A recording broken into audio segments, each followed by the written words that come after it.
friends in this, and you don't need to look that far to see. In an instant, it's all right. Hello, everyone. This is your always tactful host, Pendy. And this is Paul, also known as EastX Twitch. You know, I'm feeling pretty good today. Yeah, why is... Oh my god, what'd you do to yourself? Oh, nothing much. I just decided to take up Zabora's offer to transform into a superior being. Well, you look different. Yeah, Zabora's probably not too happy about it. I might have promised him a boatload of gems that I haven't paid him with yet, or maybe ever. Uh-oh. I don't think it's wise to cross the dark... Hold on a second. It looks like there's a wire sticking out of your chest. That couldn't be a black core, could it? No, can't be. Let me just take a look. Don't touch that! As we now report from the afterlife, hoping that Gomichan will guide us back, I'll go ahead and welcome our audience to Tactfully Dai, a Slime Time podcast spinoff that covers just about everything in the world of Dragon Quest, the Adventure of Dai, and the Dragon Quest Tact mobile game. That's right. We'll talk about the latest and greatest with Dragon Quest Tact first. Good. I'd love to blow up some tact. We are currently winding down part 2 of the event called Hijinks on the High Seas, Swimwear, Waves, and Pirates. That name is quite a mouthful. Anyway, the banner for this portion of the event features Seaside Sprite Rose, a character very similar to Summer Angel Seraphi in healing and attacks. Similar attack, except it's a different element. They both have a similar healing spell, but one raises breath resistance, while the other raises tension as a side effect. The big difference is that Seraphi has a rescue regeneration ability, while Rose has a stun ability. I grabbed one copy of Rose because, well, it's Rose, but didn't go any farther than that. What about you? Well, Rose certainly is stunning. But yeah, same here. I got her from the paid pull and stopped there. I love a heart on her, but I'm still chasing a third heart on Bishop Lodja in vain. Oh, that's too bad. As we talked about last episode, I picked up Hellfire Prince Pizarro, and I've got 1 heart on him. After seeing him in action, though, I might have to get him to 3 hearts before this banner ends in mid-January. His durability and unblockable ice attack looks extremely useful, even more so than what I thought it would be. Did you get him last time? That's some classic Pendy corner cutting, folks. Well, dude, I got Pizarro and then used shards to get him 1 heart. Nice. And part 2 story has been fun too. Anything that expands on Pizarro and Rose's relationship is just great fun for me. And of course, Magellan has this habit of falling in love with the lovely ladies that he runs into and almost gets the wrath of Pizarro for it in this adventure. Oh yeah, Magellan fawning over Rose is quite amusing. I love that the main tact characters all have funny little quirks like that. Indeed, I agree. And we are now in the middle of a new guild arena tournament. It won't be like last time, a fresh start, a new beginning. But a loss to our second opponent. Oh well, so much for that one. We ran into Suba in our second match, and it was not a good day for a few of our heavy hitters. Suba only had 1 loss against us, and the 3 losses by our heavy hitters was just too much. Suba was anything but Subarashi. But yeah, I think the busy holiday season is keeping people in our guild from asking for help when they should, or for being available to give help perhaps. We're now in the second round of the qualifiers, and today's matchup looks like it'll go in our favor at least. In fact, it did, despite my dumb loss. Kids, never try to get in your match while getting ready for work and miscount how many lives the Lightning Luminary has left. You can't see it, but I'm shaking an angry fist at you too. Our last qualifier match is against a Korean team. The name translates to The Adventure of Popp, a team our guild member Mesmeron probably hates with the same passion that I hate Brussels sprouts. You joke, but for background info, during the first Dai event, Mez was trying to pull for some of the Dai units, of course. And for some reason, the A-level Popp would not drop for him. So many pulls, no pops, and Mez hates missing any banner units. So in his words, fuck Popp, and that became his new mantra. What a bunch of potty mouths you guys are. In other arena news, there's a really nice new weapon to buy there. The Fairy Light Claws. If you were looking for agility, this is your weapon. Only the Beastmaster Claws have better agility stats. So I'm like halfway to getting enough points to get the claws. You know, I haven't, even though I am currently off from work as a teacher, I still just haven't had enough time to do a bunch of real-time arena battles. You know, I'm working my way there though. Yeah, I'm not too much farther, and I'm really looking forward to getting it once I do. I'm only about 1,000 coins off, so I'm about like 9/10 of the way there. This is definitely a weapon that will be worth using alchemy scrolls on. Yeah, so now I wish that I had more of those on hand. Oh, how many do you have?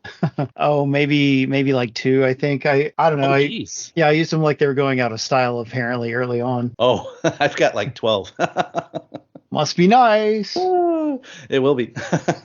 So another fun new update to Tact is the Dragon Quest IX Blossoms. Oh, yes. Barbarous, Grey Gnarl, and Corvus all got blossoms. Barbarous is still, well, barbarous, but Grey Gnarl and Corvus are decent now with their blossom. Yeah, I'm already working on Grey Gnarl and Corvus. I needed units for my experience party anyway, and they both got pretty good blossoms. I'm going after my 5-heart Grey Gnarl first. The blossom is pretty damn good for him with his new stats, Selflessness Trigger, and Lightning Attack. It's no S-Dark blossom, but it makes him a very viable 50 weight again, as he was before. The blossom for Corvus is pretty good too, with his new Whoosh and Zap attack, the attack that has both elements, and mine is at 3 hearts, and I'll be working on that next. They put a pretty generous rerun banner with some deluxe guaranteed stamps. I saw you took a stab at it. How did that go? Yeah, you could do 3 total pulls on that banner. I pulled on him. I ended up maxing out Godwin. I guess I might have to blossom him next, if only to have somebody for the experience party. But with 5 hearts, maybe he's actually good. I don't know. But I used the ticket from the 3rd pull to get Corvus a 4th heart. Oh, that'll be good. And Godwin, he's a bit better with the blossom. He wasn't that great of a unit to begin with, but he's not, I guess, not too bad.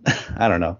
Not the best. I think probably the least valuable unit of those 3 for sure. Nuts. But you got, at least you're doing well with Corvus. How many hearts does your Grey Gnarl have already? Yeah, he's been at 5 for a long time. Oh, okay, awesome. So that'll be good. I didn't try the banner myself, but I'm glad it did go somewhat well for you, at least with your Corvus. Thank you. And some kind of Slime Fest event will be next. I wonder how good that one will be. I haven't done much research on it, so I don't know what to expect exactly. I do hope they have more opportunities to get family fragments. It's been really nice to collect 15 for each family in the current summer events. Oh yeah, I loved emptying out the shop, even if farming angel slimes took way too much time each day. After the Slime Festival will be the true Dragon Quest I event. Our next big hero. I haven't looked to see what other bandit units come along with him besides the princess. This will possibly be the first time we can use her as a playable character in a Dragon Quest game. I think so, and according to you, I'm not sure if I'm going to go after that unit. But thou must. Don't you start. I'll leave you to fend for yourself with the Green Dragon if you don't watch it. Princess Gwalin is cool though. Now then, before we get into the Dai portion of the show, it's time for the Tact Tip of the Day. Tip of the Day. Did you know that you can guarantee yourself an Angel Slime or Gold Angel Slime in every fight of the Hijinks on the High Seas event? That's right, tacticians. Defeating these Angel Slimes gets you the invaluable family shards used to get free copies of your most powerful monsters. If you start a fight and don't see one of the target slimes, hit the menu button and then select Rematch. Keep doing this until you see an Angel Slime. It doesn't cost any additional stamina to restart the fight in this way. That's amazing! That was our Tact Tip of the Day. Tip of the Day! Now let's get into some Dai. Every week, we're going to review 3 episodes from the newest Dragon Quest, The Adventure of Dai anime. That's right, we're watching 3 episodes at a time now, baby. Oh my goodness. We usually also get into other related news we find in the world of Dai as well, except this time we'll have a very special promotion instead, so stay tuned for that. We are pretty special, if I do say so myself. So let's start with episode 53, Hadlar's Challenge. In this episode, Fenbren, the bishop, tries to use his most powerful attack against Baran, but Dai steps in and slices the villain in half. Dai and Baran combine their powers and are able to destroy the Citadel Gate and enter Dark King Vern's domain. Hadlar is there waiting for him, though. Dai takes on Hadlar to prove to his father that Hadlar is now a formidable foe, strong enough to take them both on. Their battle reveals that Hadlar has a dark core inside of him, just like Pendy, with enough destructive power to take both of them out, along with the entire field of death. Baran surmises that he and Dai can take on Hadlar without using spells or sword attacks that can make the core explode. This episode for me was a little annoying because it went through the typical pride versus practicality concept that a lot of Japanese action shows sometimes grapple with. It's a major concept in Japanese stories because of how important saving face can be in their culture. Sometimes it's entertaining, but here it's just annoying because it's just Dai and Baran going back and forth on Dragon Knight pride for too much of the episode. I was also on Popp's side regarding Hyunkel's attitude towards Popp's compliment. I know it's supposed to be a lighter moment.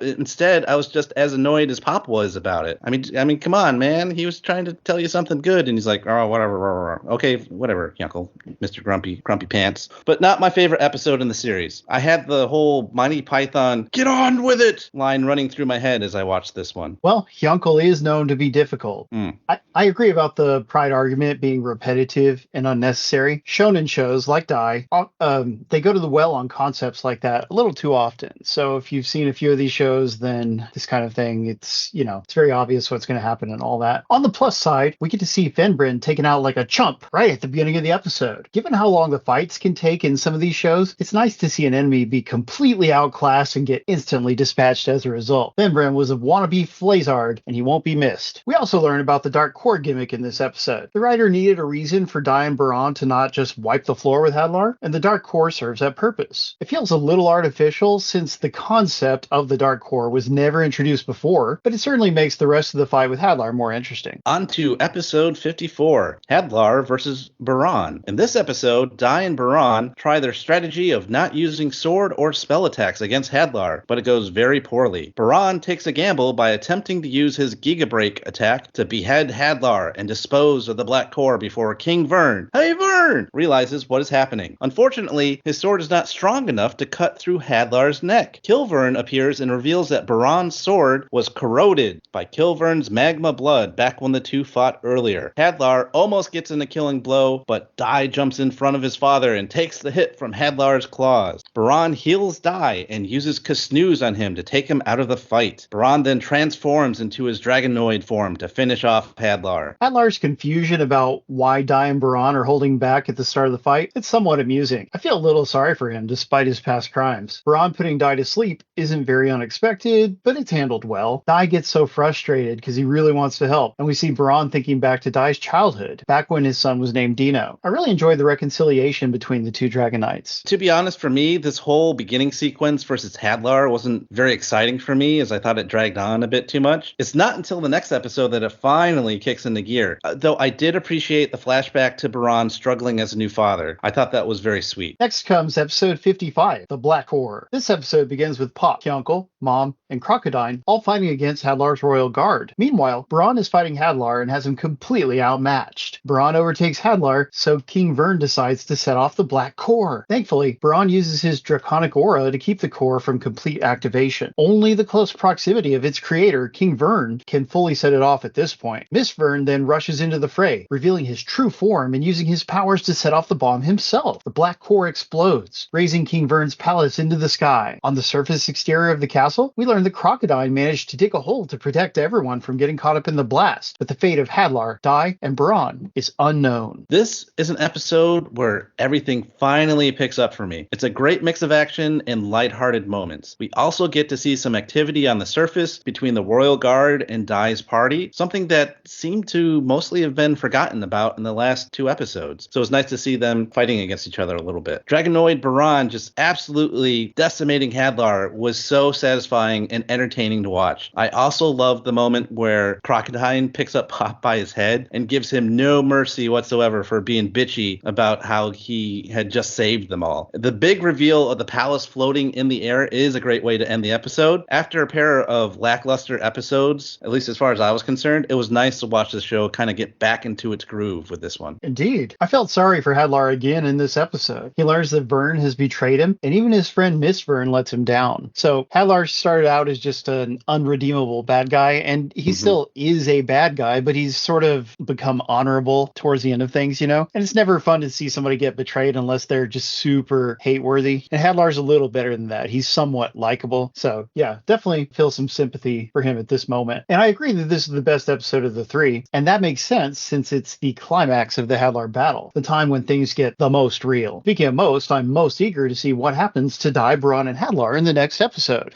Yes, I agree with you. It's been fun to see Hadlar's character progression throughout the show up until this point. It becomes one of the highlights of the series because you don't necessarily expect it, but he just keeps changing and changing and changing and going through this evolution of his character, his body, and his mindset, and it's been fun to watch. Definitely. Now, instead of closing out with Dai news today, we are going to advertise our Slime Time giveaway. We're excited to be giving away one digital copy of Dragon Quest Monsters, the Dark Prince Digital Deluxe Edition for Nintendo Switch. This means you get a digital copy of the game, all of the DLC, and a few extra goodies. All you have to do is answer this one question. From Slime Time Prime, episode 82, host Blue Star named 3 monsters after host Platium 3. What is one of those 3 monsters? Send Send your answer to slimetimepodcast@gmail.com for your chance to win. We'll have the email in the show notes as well. The contest is only open to residents of the USA and Canada, except for Quebec. Je suis désolé, my friends from Quebec. Good luck to all the participants. May the best monster wrangler win. That's all for this episode of Slime Time Tactfully Dai. If you want to prepare for the next episode, be sure to watch episodes 56, 57, and 58 of The Adventure of Dai, subtitled on Crunchyroll or dubbed on Hulu. We're a non-profit podcast. We won't wrangle your hard-earned gold when we can offer you quality content for free. But if you do have some extra gold that's just completely burning a hole in your wallet, pouch, bottomless bag, treasure chest, or searchable wall sack, and you would like to donate anything to a website that's been supporting Dragon Quest fans for over 25 years, stop by the Dragon's Den by clicking the link in the show notes. There are several ways to support the Den, including the affiliate links that don't cost you anything extra when making other Dragon Quest purchases, such as The Dark Prince. The Dark Prince, baby. We even have a Slime Time t-shirt that was designed by our resident artist, Dwayne. See the link for it in the show notes. As part of the Slime Time Extended Universe, or STU, you can direct comments or questions for the podcast on Twitter and Instagram at DQ Slime Time. And you can follow me on Twitch at twitch.tv/EastX Twitch. Come watch me play a variety of games every Saturday, kids.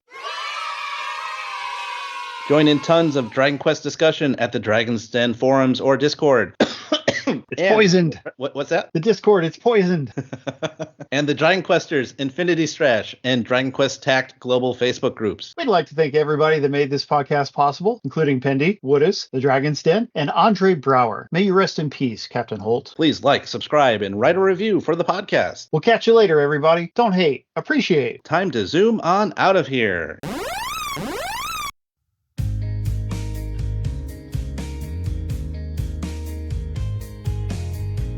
I'm no good at keeping it all in perspective. Took all this time to get right. Took all this time to arrive. And back then, I used alone like a weapon. When I should have known all along, the answer was there all along. If all is right, I can't be right. I know what side I'm on. I'm here for you, so don't confuse just where we all belong. Calling out your name to say I'm with you always. It's nothing harder to do, but you make saying it true. It's true. Even when we're close, I know it's easy to forget. I love you, and now I know where I'm supposed to be. Calling out your name to say I'm with you always. The reason I'm here now, it must be. This is Gertrude for Slime Time, reminding you all that you must complete your adventure.